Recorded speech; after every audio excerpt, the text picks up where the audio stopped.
ಸಮಾನ ಅವಕಾಶವನ್ನು ಕೊಟ್ಟು ಸಮ ಸಮಾಜವನ್ನು ನಿರ್ಮಾಣ ಮಾಡದಿದ್ರೆ ಯಾವ ಪ್ರಜಾಪ್ರಭುತ್ವವನ್ನು ನಂಬಿಕೊಂಡಿದ್ದೀವಿ ನಾವು, ಪ್ರಜಾಪ್ರಭುತ್ವದ ಸೌಧ ಇದೆಯಲ್ಲ ಅದನ್ನೇ ಧ್ವಂಸ ಮಾಡ್ತಾರೆ ಅಂತಕ್ಕಂಥ ಮಾತುಗಳನ್ನ 1949 ಜನವರಿ 25ನೇ ತಾರೀಕು ಹೇಳಿದಂತ ಮಾತುಗಳು.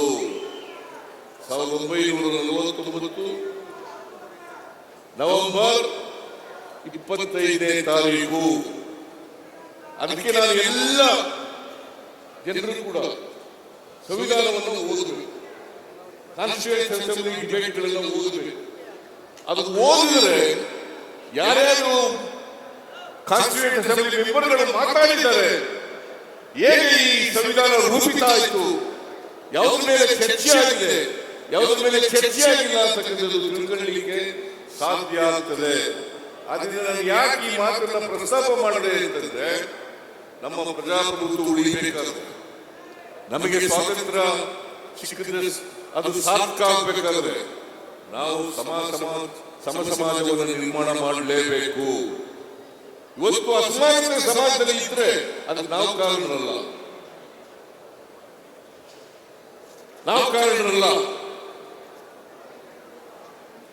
ಬಹುಸಂಖ್ಯಾತ ಜನರನ್ನ ಅಕ್ಷರ ಸಂಸ್ಕೃತಿಯಿಂದ ದೂರ ಇಟ್ಟಿದ್ದೇ ಕಾರಣ.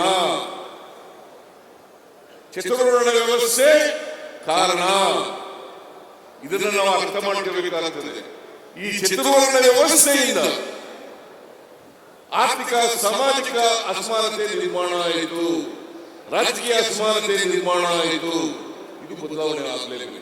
ನಾವೆಲ್ಲ ಮನುಷ್ಯರು, ಮನುಷ್ಯತ್ವವನ್ನು ಬೆಳೆಸಿಕೊಳ್ಳತಕ್ಕಂಥ ಪ್ರಯತ್ನವನ್ನು ಮಾಡಬೇಕು. ಮನುಷ್ಯತ್ವ ಬೆಳೆಸೇ ಹೋದ್ರೆ ದ್ವೇಷದಿಂದ ಯಾವ ಕಾರಣಕ್ಕೂ ಕೂಡ ಸಮಾನತೆಯ ಸಮಾಜವನ್ನ ನಿರ್ಮಾಣ ಮಾಡಲಿಕ್ಕೆ ಸಾಧ್ಯ ಇಲ್ಲ. ಅದನ್ನ ರಾಜಣ್ಣವರು ಬರ್ರೇ ಈ ಕಡೆ, ರಾಜಣ್ಣವರು ಅದು ಸರ್ಕಾರಿ ಕ್ಷೇತ್ರ ಇರಲಿ, ರಾಜಕೀಯ ಕ್ಷೇತ್ರ ಇರಲಿ, ಎಲ್ಲ ಕ್ಷೇತ್ರದಲ್ಲೂ ಕೂಡ ಬಡವರ ಬಗ್ಗೆ ಅನುಕಂಪ, ಬಡವರನ್ನ ಮೇಲೆ ತಕ್ಕಂಥ ಕಮಿಟ್ಮೆಂಟು, ಬಡವರಿಗೆ ಸಹಾಯ ಮಾಡತಕ್ಕಂಥ ಹೃದಯ ವೈಶಾಲ್ಯತೆ ಇದು ಇರಬೇಕು ಅಂತಕ್ಕಂಥದ್ದನ್ನು ಈ ಸಂದರ್ಭದಲ್ಲಿ ಹೇಳಲಿಕ್ಕೆ ಬಯಸ್ತಾ ಇದ್ದೇನೆ. ಆ ಗುಣವನ್ನ ರಾಜಣ್ಣವರಲ್ಲಿ ಕಾಣಲಿಕ್ಕೆ ಸಾಧ್ಯ ಆಗ್ತದೆ. ಅದಕ್ಕಾಗಿ ರಾಜಣ್ಣ ನನಗೆ ಇಷ್ಟ ಆಗದು. ಆಮೇಲೆ ಇನ್ನೊಂದು, ನಾನು ಇವರು ಲೇಖನ ಓದಿದೆ.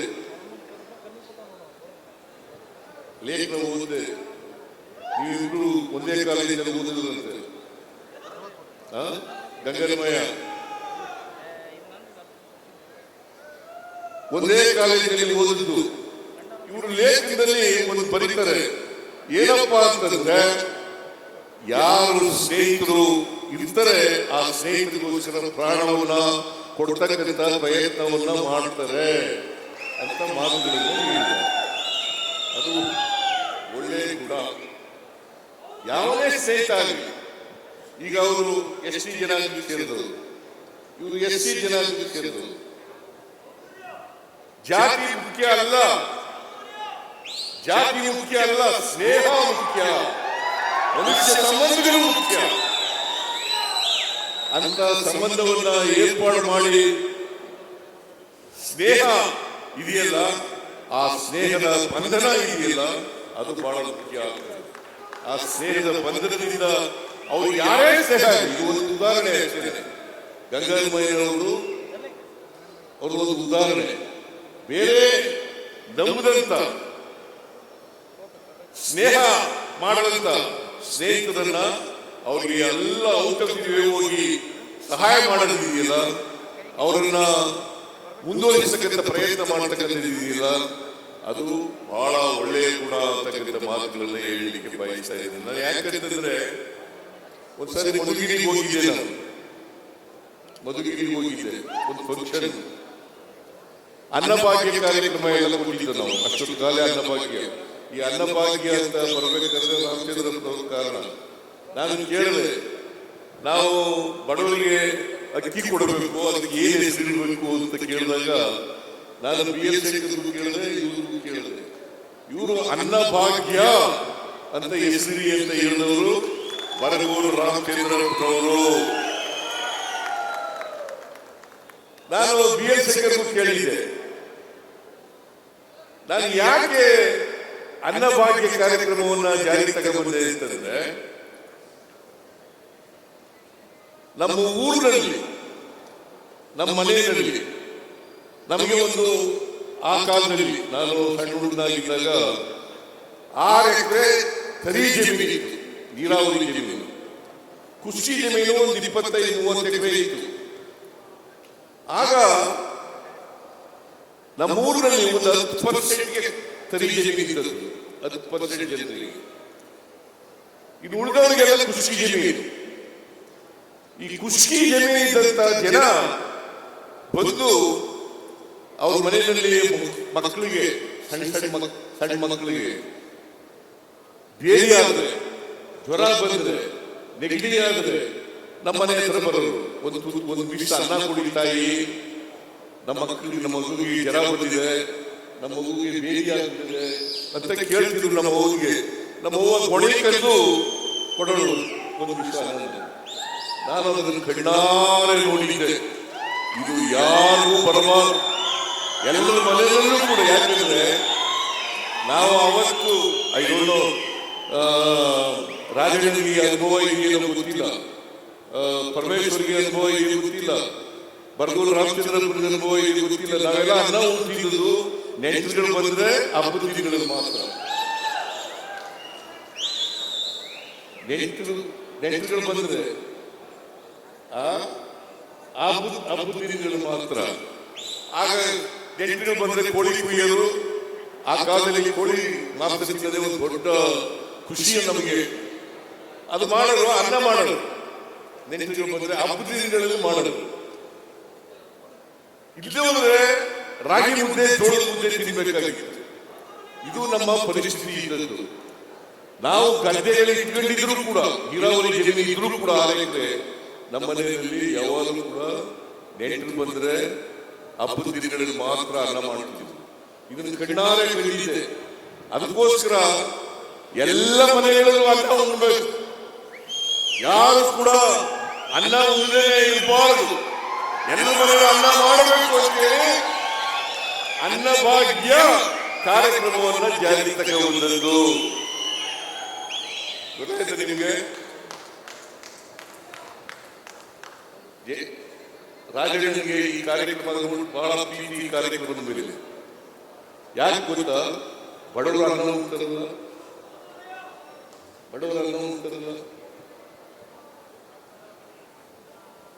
ಎಲ್ಲರ ಮನೆಯಲ್ಲೂ ಅನ್ನ ಮಾಡ್ತಾರಲ್ಲ.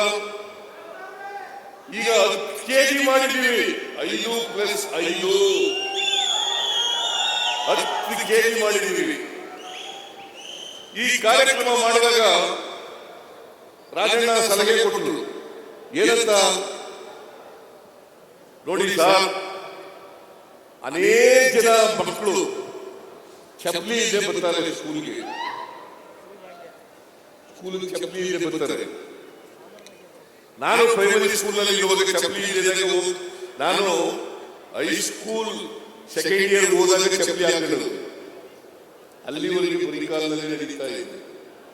ಹೈಸ್ಕೂಲ್ ಸೆಕೆಂಡ್ ಇಯರ್ ಇರುವಿನ ರೋಡ್ನಲ್ಲಿ ಒಂದು ಅಂಗಡಿ ಇತ್ತು, ಚಪ್ಪಲಿ ಅಂಗಡಿ. ಆ ಚಪ್ಪಲಿ ಅಂಗಡಿ ಒಲಿಸ್ಕೊಂಡು ಟೈಲ್ ಚಪ್ಪಲಿ, ಅದು ಏನು 3 ವರ್ಷ ಆದ್ರೂ ಅರಿವೇ ಒಂದು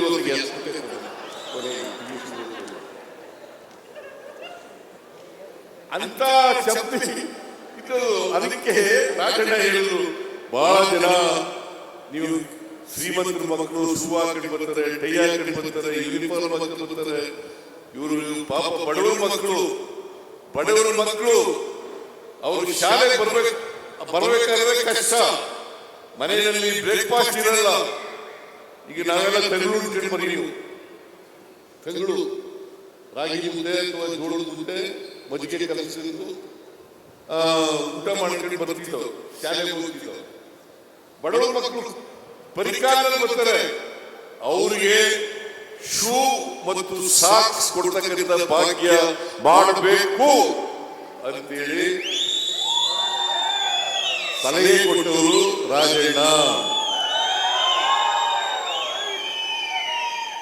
ನಾನು ನೆಕ್ಸ್ಟ್ ಇಯರ್ ಬಜೆಟ್ ಮಂಡಿಸುವಾಗ ಅದನ್ನು ಘೋಷಣೆ ಮಾಡಿದೆ. ನಾನು ಯಾಕೆ ಈ ಮಾತನ್ನು ಹೇಳ್ತಾ ಇದ್ದೀನಿ ಅಂತಂದ್ರೆ, ಬಡವರ ಬಗ್ಗೆ ಯಾರಿಗೆ ಕಾಳಜಿ ಇದೆ, ಆ ಕಾಳಜಿ ಇರೋರು ಮಾತ್ರ ಇಂಥ ಸಲಹೆ ಕೊಡಲಿಕ್ಕೆ ಸಾಧ್ಯ ಆಗ್ತದೆ. ಬಡವರ ಬಗ್ಗೆ ಕೊಡಿ. ಅದಕ್ಕೆ ಮೇಲೆ ರೈತರು ಸಾಲ ಮನ್ನಾ ಮಾಡಬೇಕು ಅಂತ ಹೇಳಿ ಒತ್ತಡ ಇತ್ತು. ನಾನು ಕೂಡ ತೀರ್ಮಾನ ಮಾಡಿದೆ ಸಾಲ ಮನ್ನಾ ಮಾಡಬೇಕು ಅಂತ. ಆಗ ರಾಜಣ್ಣ ಕೇಳಿದೆ, DCC ಬ್ಯಾಂಕ್ ಅಧ್ಯಕ್ಷ, ಏನಪ್ಪಾ Rajanna, effects bank DCC bank ಎರಡೂ ರಾಜಣ್ಣ ಕೇಳಿದೆ, ನೋಡಪ್ಪ ರಾಜಣ್ಣ, 50,000 ರೂಪಾಯಿವರೆಗೆ ಸಾಲ ಮನ್ನಾ ಮಾಡಬೇಕು ಅಂತ ಇದ್ದೀನಿ, ಏನ್ ಮಾಡಬೇಕು ಅಂತ ಕೇಳಿದೆ.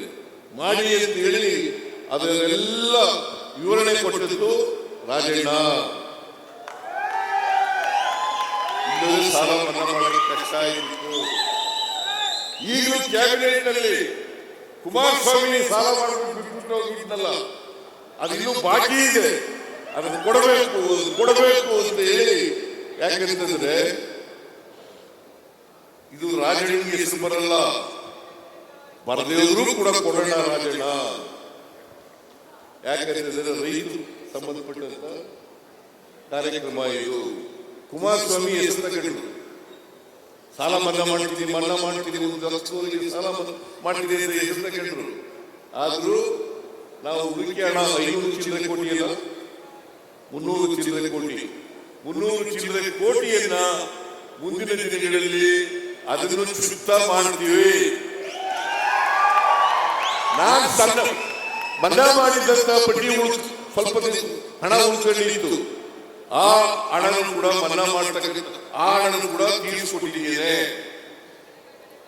ನಾನು ಯಾಕೆ ಈ ಮಾತುಗಳನ್ನ ಹೇಳ್ತಾ ಇದ್ದೀನಿ ಅಂತಂದ್ರೆ, ರಾಜಣ್ಣ ಯಾವಾಗಲೂ ಕೂಡ ನೇರ ನಡೆ ನುಡಿಯವರು, ನಿಷ್ಠುರವಾಗಿ ಮಾತಾಡ್ತಕ್ಕಂಥದ್ದು. ಬಹುಶಃ ಅದು ನೇರ ನಡೆನುಡಿ ನಿಷ್ಠುರವಾಗಿ ಮಾತಾಡತಕ್ಕಂಥದ್ದು ಅದು ಇದ್ರೆ ಅದು ಸ್ವಾಭಿಮಾನದ ಸಂಕೇತ. ಯಾರಿಗೆ ಸ್ವಾಭಿಮಾನ ಇರ್ತದೆ ಅವರೆಲ್ಲರೂ ಕೂಡ ಮೇಲೆ ಬರಲಿಕ್ಕೆ ಸಾಧ್ಯ ಆಗ್ತದೆ. ಸ್ವಾಭಿಮಾನ ಇಲ್ಲದೆ ಹೋದ್ರೆ ದಾಸ್ಯ ಮನೆ ಮಾಡಿಕೊಳ್ಳುತ್ತದೆ. ನಮ್ಮಲ್ಲಿ ಇನ್ನೂ ಕೂಡ ದಾಸ್ಯ ಹೋಗಿಲ್ಲ. ಬಹಳ ಜನ ವಿದ್ಯಾವಂತರು ಕೂಡ, ಅವಿದ್ಯಾವಂತರಲ್ಲಿ ವಿದ್ಯಾವಂತರು ಕೂಡ ಈಗ ಒಬ್ಬ ಮೇಲ್ಜಾತಿ ಬಡವ ಬಂದರೆ ಅವನ್ನ ಸ್ವಾಮಿ ಬುದ್ಧಿ ಅಂತ ಕೈ ಮುಗಿತೀವಿ. ಅದೇ ಒಬ್ಬ ದಲಿತ ವಿದ್ಯಾವಂತನಾಗಿ ಶ್ರೀಮಂತನಾಗಿ ಬಂದ್ರೆ ಅವನನ್ನ ಸಿಂಗುಲರ್ನಲ್ಲಿ ಮಾತಾಡಿಸ್ತೇವೆ. ಇದು ಗುಲಾಮಗಿರಿಯ ಸಂಕೇತ. ಒಬ್ಬ ಮೇಲ್ಜಾತಿಯ ಬಡವ ಬಂದ್ರೆ ಅವನಿಗೆ ಸ್ವಾಮಿ ಬುದ್ಧಿ ಅಂತೀವಿ, ಅವನನ್ನ ಮೇಲ್ಗಡೆ ಕೂಡಿಸ್ತೀವಿ. ಅದೇ ಒಬ್ಬ ದಲಿತ ವಿದ್ಯಾವಂತನಾದರೂ ಕೂಡ ಶ್ರೀಮಂತ ಆದರೂ ಕೂಡ ಅವರನ್ನ ನಾವು ಸಿಂಗುಲರ್ನಲ್ಲಿ ಮಾತಾಡಿಸ್ತೀವಿ. ಇದು ಶೂದ್ರರಿಗಿರ್ತಕ್ಕಂಥ ದಾಸ್ಯದ ಸಂಕೇತ. ಇದನ್ನ ಕಿತ್ತು ಹೋಗಿಬೇಕು. ಕ್ಲಿಕ್ ಮಾಡಿ.